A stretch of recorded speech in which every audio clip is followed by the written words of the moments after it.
Hello everyone, thank you for joining my new channel, House and Home Creations. My name is Tanya, and today we will be making my version of a simple strawberry shortcake, which can be made at any time of the year with different varieties of cakes and different types of fillings. But we're going to keep it simple today with a basic strawberry rhubarb vanilla shortcake. So let's get started. All of the ingredients that you need are labeled on the back of any basic cake mix packaging. This is a vanilla cake mix, so we're going to go ahead and prepare it as per the instructions on the box. Pour your bag of mix into the bowl.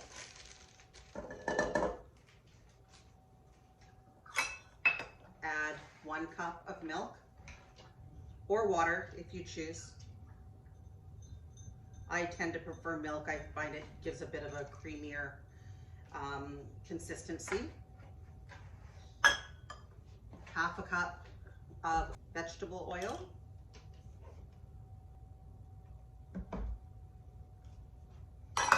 And 3 large eggs.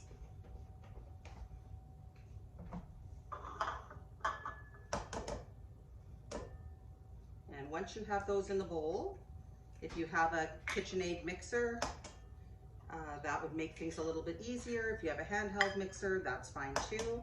But just give it a good mix. Make sure everything is incorporated.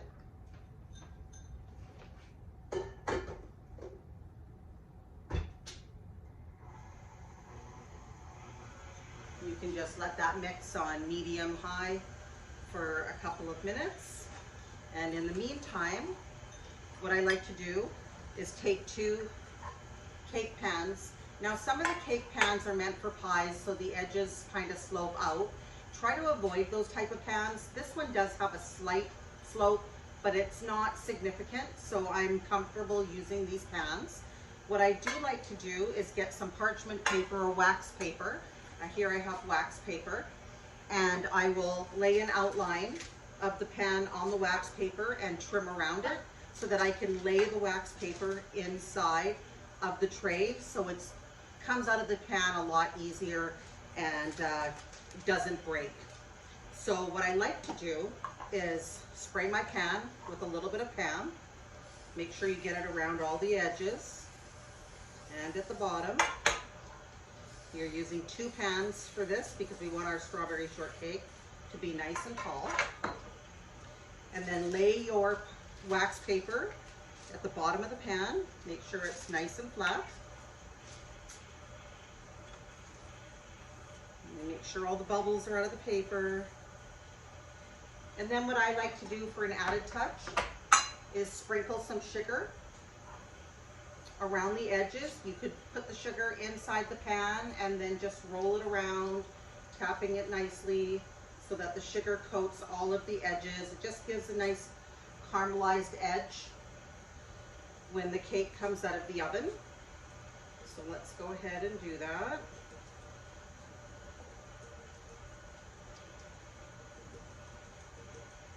So as you can see, I have a nice coated consistency around the edges of the pan. Let's do the next one. Okay. So it looks like our cake mix is nicely mixed, ready to come out. Nice consistency. And so what you want to do is make sure that you distribute the cake evenly between both pans. So pour it in.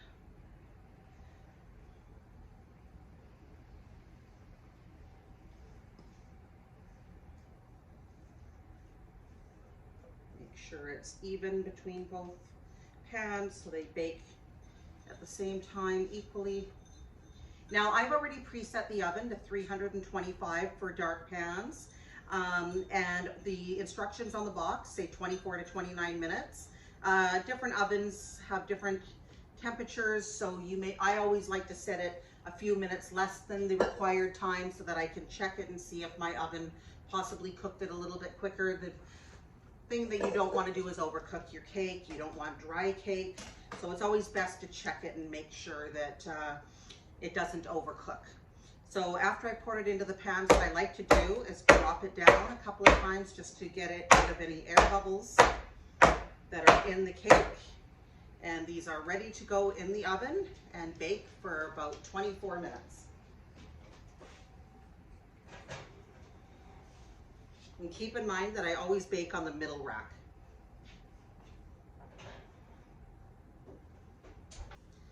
Okay, so now that the cakes have cooled on the baking rack, we need to make sure that we cut these cakes in half because we want to make 4 layers for our strawberry shortcake. What I like to do is I will just use my cake plate, essentially, and then this way I can turn it as I'm cutting the cake. So carefully lift one of your cakes onto the can. I do like to use a serrated blade. So put it in the center and then cut through the edge and then turn the cake and keep cutting until you make your way all the way around and you have something close to equal layers. Okay, strawberry shortcake, we definitely need whipped cream and we need a little bit of vanilla and we need some sugar. It just helps stabilize and sweeten the whipped cream. So I have here 2 473 ml cartons of whipped cream, or you can buy the large container. They didn't happen to have those at the store, so I went with 2 smaller containers. Usually this does actually make more than what I need, but that's okay because my son happens to be addicted to pancakes and whipped cream or waffles and whipped cream. So if there's any extra, I just seal it in a airtight container and he can use it for whatever he likes. However, I am going to save just a wee little bit for my coffee tomorrow for work because I forgot to buy coffee cream. So the whipped cream is in the container and I'm just going to add a little bit of vanilla, 2 teaspoons. Should be more than enough. It depends on whether you're using artificial or whether you are using pure. This happens to be pure and I think 2 teaspoons should be more than enough so I don't overpower. You don't have to use vanilla. You could actually use lemon extract. You could use any kind of extract that you want. It just depends on the flavor profile that you want to build to make this cake. I'm using strawberry rhubarb jam only because I asked my son to grab me a jar of strawberry and he came home with strawberry rhubarb. But again, you can use any filling you want. You could use applesauce, you could use cranberry sauce, raspberry jam, blackberry jam, blueberry jam. There's many options available. When fresh fruit is available in the market, I actually do tend to prefer using fresh fruit, especially in the summer months. So I will slice up strawberries into pieces and then I will actually use that instead of the jam. So, depending on the time of year and depending on availability of certain fruits will depend on whether you want to use purely fresh fruit or whether you want to use a jam alternative. So right now I've got my whipped cream, I've got my extract in the bowl. I also do like to add a couple of tablespoons of sugar to sweeten it up, and it actually helps to thicken it up a little bit nicer as well. So we'll use 2 tablespoons of sugar and then we will get ready to mix. Now, you don't want to put this on high because you will have a mess. So I suggest putting it on a low speed to start and let it kind of incorporate, and then you can increase the speed. Some people like to take a towel and put it over their mixer while it's on a higher speed just to make sure it doesn't spray all over the place. So I am going to do that.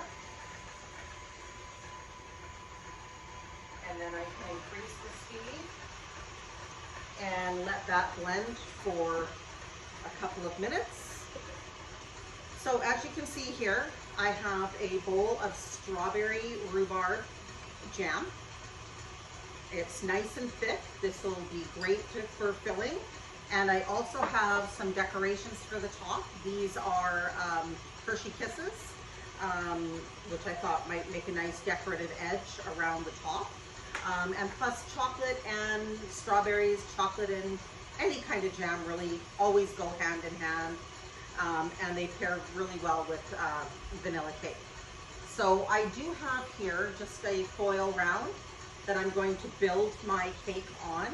And then I can present this on another plate or whatever, but it just gives a stable work surface to build your cake. So what I'm going to do is I'm going to take the first level of my cake, and I usually use the bottom piece first. Just center it onto my round. And then I'm going to take some jam and just dollop that on there. Use as much or as little as you like, depending on your preference. And just move it all around. You don't need to get too close to the edges.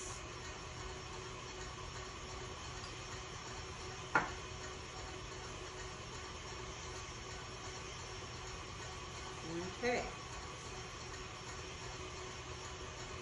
Again, if I was using fresh fruit, I would be laying the fresh strawberries around the edges, and they would kind of come over the edge just slightly and makes a very, very pretty looking shortcake.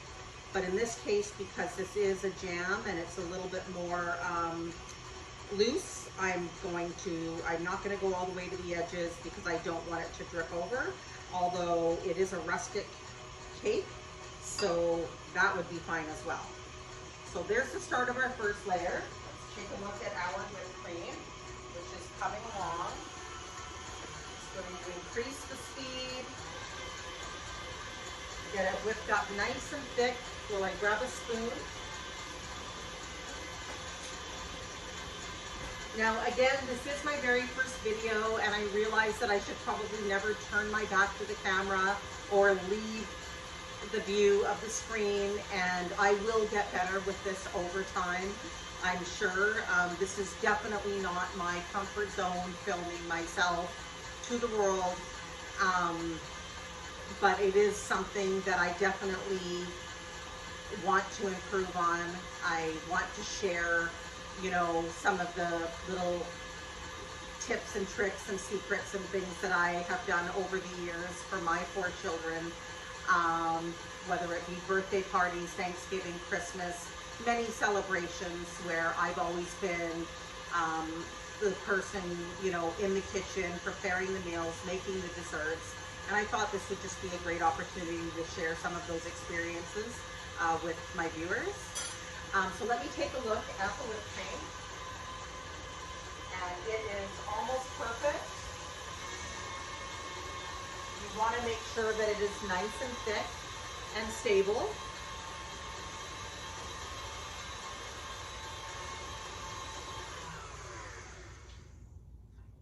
So this is perfect. We have nice thick whipped cream that's basically holding its shape. So take this off. And then here we go. Look at that. I get tons of compliments on this dessert, and especially when it's made with real whipped cream. So now that we have our first layer compiled, we want to take our whipped cream and just dollop that on there. Give a nice healthy dollop and just spread it around. Okay. And this will form the center of our cake. You can use as much or as little as you like. You don't need to skimp. And then once you place the next layer on top, it will help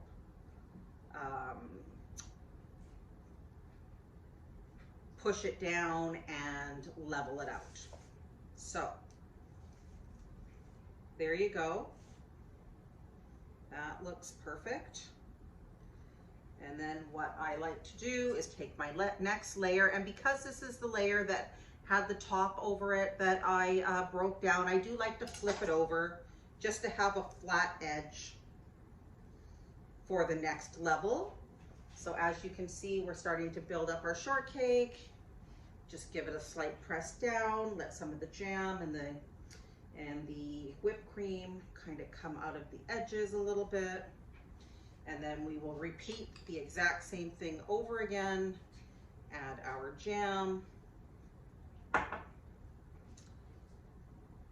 I've made this shortcake for Valentine's Day, where I actually colored the vanilla cake pink and then used red for the jam, and it was actually beautiful. So you can get as creative as you want. Now again, I'm gonna take the next layer, flip that one over, put that on top, and see how beautiful it's starting to look. Okay, so wrapping up this. Okay, that looks fantastic. So now we're gonna put our final layer on our cake. For those, I'm just gonna use up the remaining little bit of jam. I'm not gonna do quite as thick of a coat. I'm just gonna keep a thinner coat of jam, just use up what I've got in here. And then,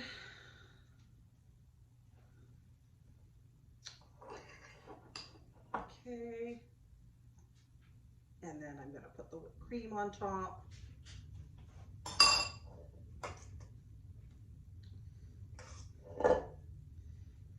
That around, and with the top you can come a little bit closer to the edges just to give some nice clean edge, make it look a little bit more finished. So let's keep moving that around, and I just use a spoon. You could use whatever you like to spread. Obviously most people have one of these in their kitchen as well, but I just find using a spoon just as easy. The back of the spoon, it's very versatile. Okay, so now we have the top of our cake, and again, you can do whatever you want. If you want to try to make some nice design on the top, you could put it in a piping bag. You could actually pipe around the edges if you like. I'm not going to do that. I'm just going to leave it very rustic and simple. But what I will do is, now that we have our cake complete, I do have a fancy cake pan here that I could display my strawberry shortcake on.